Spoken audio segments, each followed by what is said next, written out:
श्रावण महिना चालू झाला की सणांची सुरुवात होते. अगदी दिवाळी संपेपर्यंत तो एक स्पेशल झोन असतो. त्यानंतर ख्रिसमसची सुट्टी म्हणजे फुल एन्जॉयमेंट. इकडे तिकडे फिरणं होतं आणि सुरुवात होते नवीन वर्षाची. नवीन संकल्प करून ते साध्य करण्यासाठी रेग्युलर रुटीन सेट झालं आहे. नवीन उत्साह, मोटिवेशन.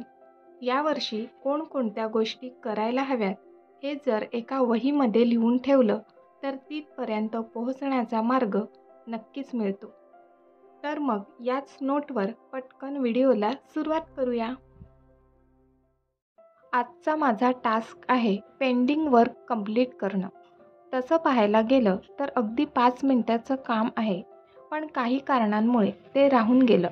जसं की रेग्युलर यूजसाठी ऑनलाईन कुशन कवर मागवले होते, पण ती ऑर्डर कॅन्सल झाली आणि सेकंड टाईम त्याचं मटेरियल व्यवस्थित नव्हतं. तसेच न्यू सिटिंग एरियामुळे मला खिडकीचा पडदा शॉर्ट करणं गरजेचं होतं. तर आज मी मेजरमेंट घेऊन पडदा स्टिच करणार आहे. जर तो मी ॲज इट इज यूज केला असता तर तो भाग तितकासा खुलून दिसला नसता. म्हणून आपण जेव्हा घरातील एखादा भाग डेकोरेट करत असतो तेव्हा या छोट्या मोठ्या गोष्टी लक्षात घ्यायला हव्या. म्हणजे सजावट जरी साधी असली तरी ती परफेक्ट आणि आकर्षक दिसते.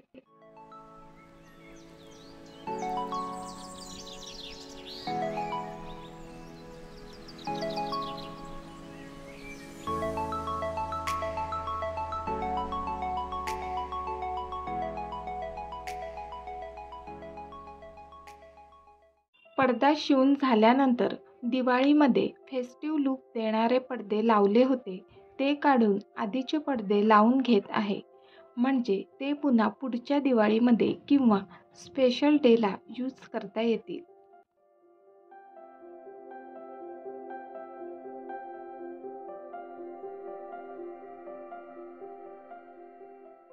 आणि हा पडदा खालून न कापता थोडासा फोल्ड करून स्टिच केला आहे आणि तुम्ही पाहू शकता की किती परफेक्ट लूक दिसत आहे ते.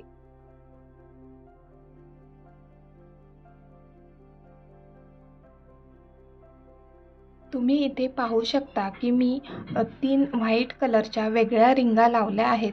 कारण आम्ही जेव्हा हे फर्स्ट टाईम असे पडदे परचेस केले आणि जेव्हा वॉशिंग मशीनमध्ये त्याला धुतले तेव्हा त्याच्या रिंगा तुटल्या आणि त्याचे होल्ससुद्धा मोठे झाले. तर तसं होऊ नये यासाठी मी तुमच्याशी एक ट्रिक शेअर करणार आहे.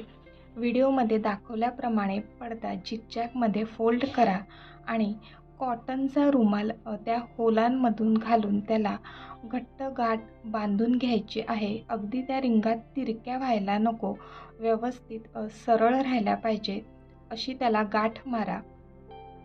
सुतळ किंवा रश्शी याचा उपयोग करू नका, कारण मशीनमध्ये पडदे फिरताना ती रश्शी सुटते. म्हणून रुमालाचाच उपयोग करा. ही ट्रिक यूज केली तर मशीनमध्ये पडदे धुताना त्याच्या रिंगा तुटत नाही आणि पडदे चांगले राहतात.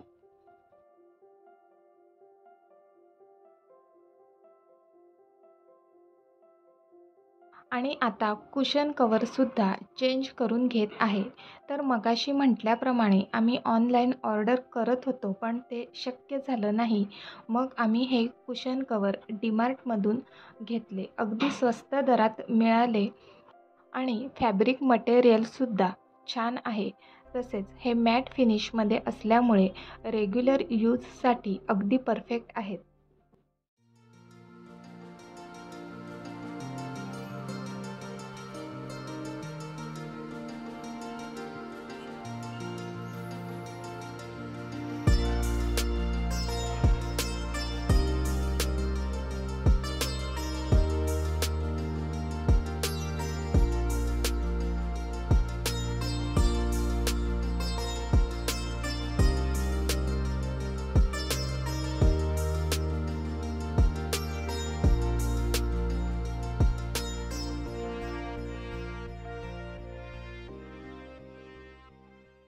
आणि हा आहे फायनल लूक.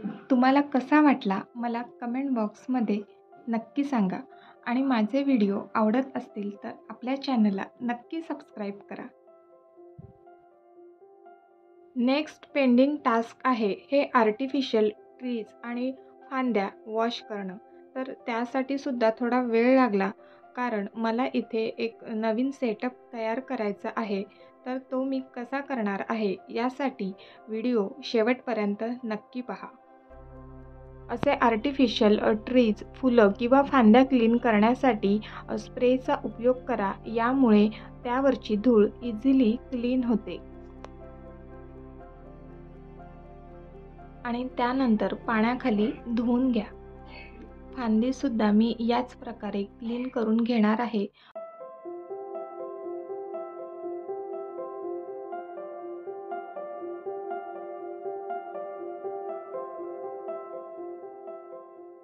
धुवून झाल्यानंतर त्यामधील पाणी व्यवस्थित निथळून बाल्कनीमध्ये त्याला सुकवून घेणार आहे. किती दिवसापासून एका कोपऱ्यामध्ये न्यूजपेपर आणि लग्नपत्रिका अशाच होत्या. तर मला वाटलं की अशा गोष्टी ठेवण्यासाठी एखादं ऑर्गनायझर प्लस होम डेकोर बनवावं. तर माझ्याकडे दिवाळीमध्ये या पेपर बॅगमध्ये गिफ्ट आलं होतं. तर ही मी पेपर बॅग अशीच ठेवून दिली होती. तर याचाच उपयोग करणार आहे. सुरुवातीला मला वाटलं का ही पेपर बॅग मी फोल्ड करून ॲज इट इज यूज करेन, पण तसं ते झालं नाही. तर मग मला एक दुसरी आयडिया सुचली. तर ती काय आहे ते पाहूया. तर ते डेकॉर पीस कम ऑर्गनायझर बनवण्यासाठी मी ते पत्रिकेचाच उपयोग करणार आहे. छान छान डिझाईन असलेल्या पत्रिका आपल्याकडे येत असतात. तर त्यातलाच मी एक पॅटर्न यूज करणार आहे. त्यासोबतच माझ्याकडे साडीच्या लेससुद्धा आहेत. तर त्याचासुद्धा मी इथे उपयोग करणार आहे.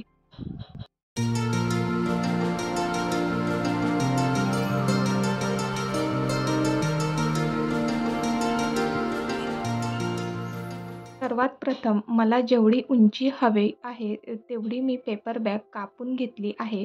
आणि त्यानंतर मी ही पत्रिका सिलेक्ट केली आहे. त्याचा वरील भागसुद्धा मी त्या शेपमध्ये कापून घेणार आहे.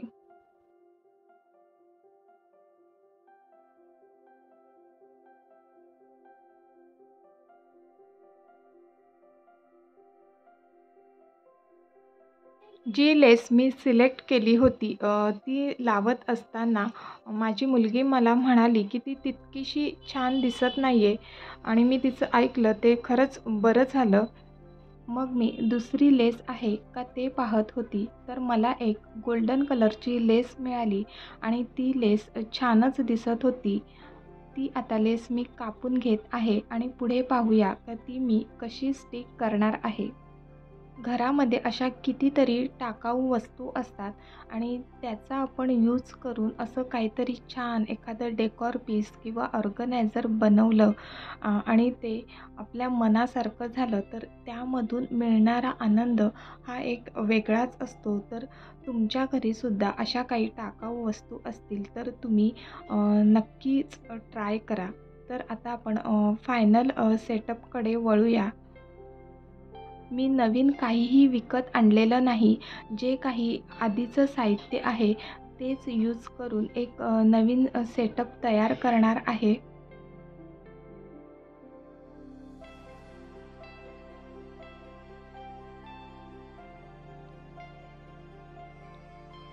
थोड्या वेळापूर्वी जे DIY केलं होतं त्याचं फायनल लूक तुम्ही आता पाहू शकता. त्याला वरती लेस फोल्ड करून बन तयार केले आहेत. त्यामुळे ते अधिकच खुलून दिसत आहे. दिसायला ते सुंदर असं होम डेकॉर पीस, त्यासोबतच त्याचं ऑर्गनायझर म्हणून सुद्धा आपण उपयोग करू शकतो. त्यानंतर ह्या फुलदाणीला हाईट मिळावी म्हणून त्याखाली मी एक प्लॅस्टिकचा डबा प्लेस केला आहे.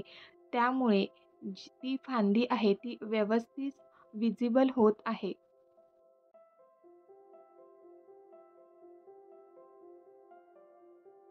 नेक्स्ट आमच्याकडे ही एक फोल्डेबल चेअर आहे, तर हा कॉर्नर परफेक्ट वाचनासाठी होऊ शकतो, कारण या बाजूला बुक्स आणि इथे मी आता न्यूजपेपर ठेवण्यासाठी ऑर्गनायझर केलं आहे. त्यामुळे हा कॉर्नर एकदम परफेक्ट आहे. तुम्हाला जर वाचनाची आवड असेल आणि घरात जागा कमी आहे, शिवाय असा कॉर्नर क्रिएट करायचा आहे, तर ही आयडिया नक्कीच युजफुल ठरेल. तुम्हाला आवडली का? मला कमेंट बॉक्समध्ये नक्की सांगा. असा होता माझा आजचा दिवस. नवीन वर्षातील नवीन होम डेकोर, नवीन ऑर्गनायझर आणि नवीन थॉट्स मी तुमच्याशी शेअर केले. व्हिडिओ आवडला तर चॅनलला लाईक, शेअर आणि सबस्क्राईब करा. पुन्हा भेटूया पुढच्या व्हिडिओमध्ये. तोपर्यंत बाय बाय.